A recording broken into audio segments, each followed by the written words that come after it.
For many years, I dismissed those who needed a cause as complete idiots. I just found them to be really stupid. Like, why do you need a cause? Why do you need a purpose? And recently, I started delving into it and tried to find out why they need it. I found it out scientifically. I asked people. I took anecdotes. I took stories. I started putting it together, and suddenly, a few days ago, a certain bird, really beautiful bird, came and sat on my window. And it seemed to be flitting around constantly, looking for something that wasn't there. But I realized that is when it came crashing down. I realized that it was looking for something. It was looking, in its case, for predators. And that's when all the research came to fruition. That's when I came to realize, that's when it struck basically, that we are all looking for predators. Our mind is not happy with the state of homeostasis. What is homeostasis? It is the state where everything is good. There is AC, okay, so your temperature is right, you're comfortable, you're fine, you're sleeping on a comfortable bed, okay, everything is comfortable, and your body and your mind have still not evolved to that level of comfort. They are uncomfortable in comfort. Why is that? Because they always assume that this is the calm before the storm. You see, remember, in modern life we have to make no serious adjustments, okay, little bit here and there, but overall our bodies are not going up to down to up to down, and our bodies and minds are used to continuously striving towards homeostasis.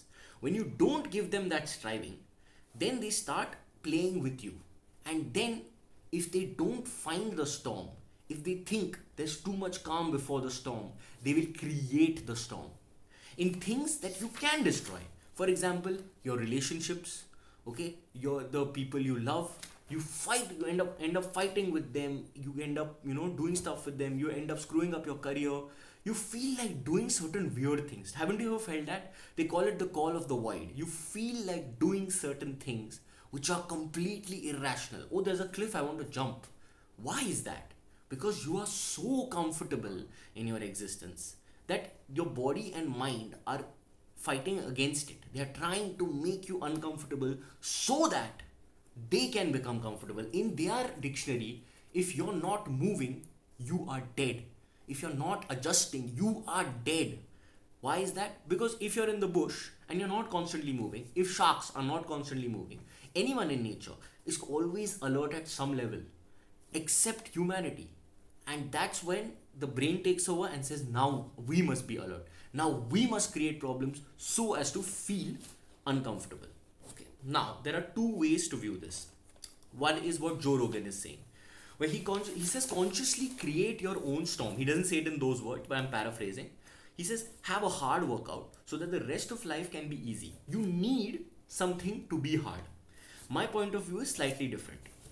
Okay, this is the second point of view, where I say consciously exit from this state. Yes, keep a hard component in your life.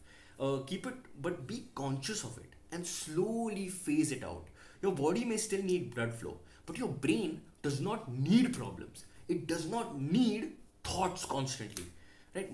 Even thoughts, for that matter, are a result of your brain wanting problems. Constantly pushes things into you so that you can create problems for yourself, so that it can be comfortable in the idea that it is uncomfortable and therefore safe. So this is really ironical, but your brain and body have not evolved to that level. Even then, if you need difficulty, make it a system. At some level it's a need, right? It's an animal need which says I want to make life difficult so that I can be comfortable. So if you want to make life difficult, make it a system, and then even that system slowly phase out. Your problem with searching for a cause or wanting a cause or keeping some purpose in life is you're making an animal instinct, okay, the central part of your life. Animal instinct, like food, eating food, everything, these are all needs, but don't make them the central part of your life. Try not to become a food blogger and make it a central part of your life. If you want to achieve anything beyond this life, you have to first get over animal instinct. And how do you get over animal instinct? See, you need to eat, you need to do all these things. Make it a system. And when you make it a system, it just becomes a part of life. Okay, You're happy, body is happy, brain is happy. Now I'm going to concentrate on my shit. Which is why I find people who chill, they are very chill in life. They seem to be much more evolved because they seem to have gotten over the animal instinct. And don't fall prey to people's this that oh we are animals. It's a very lazy way of looking at life.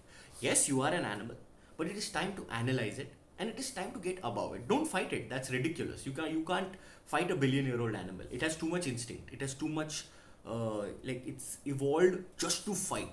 So you don't fight it. You don't fight your brain. You don't fight your body. Make them come with you. But how do you do that? By analyzing them. Okay, so you don't need a cause. You don't need purpose. It's just your animalism which is forcing you to get there.